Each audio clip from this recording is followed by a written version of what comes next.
बुलेटिनच्या सुरुवातीला एक मोठी बातमी आहे आणि धक्कादायक अशी बातमी आहे, कारण मुंबईतील केएम हॉस्पिटलमध्ये एकाच खाटेवर 2 रुग्ण ठेवण्यात आल्याची माहिती आहे।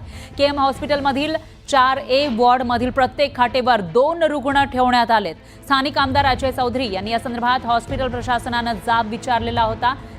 या हॉस्पिटल प्रशासनाला त्यांनी जाब विचारलेला होता, पण त्यांनी कुठलंही उत्तर दिलेला नाहीये। तर केएम हॉस्पिटल मुंबई महापालिकेचं सर्वात मोठं रुग्णालय आहे। याच रुग्णालयामध्ये देशभरातून रुग्ण येत असतात, पण केएम रुग्णालयाच्या शताब्दी वर्षाच्या सोहळ्यावर 20 कोटी खर्च करणाऱ्या केएम प्रशासनाला रुग्णांचे होणारे हाल दिसत नाहीत का, असा सवाल उपस्थित होतोय।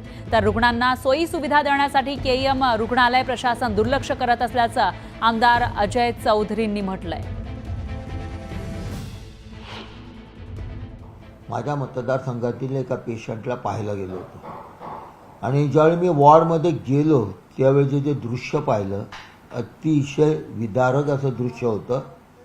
प्रत्येक कॉटवर म्हणजे त्या पूर्ण वॉर्डमध्ये संपूर्ण जेवढे बेड आहेत त्या सगळ्या बेडवरती 2-2 पेशंट ठेवण्यात आले होते। मी पूर्ण स्टाफ नर्सना बोलवले, त्यांच्याशी चर्चा केली, म्हणाले साहेब गेले आत्ताच नाही गेले 15-20 दिवस अशीच परिस्थिती आहे, प्रत्येक बेडवरती 2-2 पेशंट ठेवण्यात आलेले आहेत।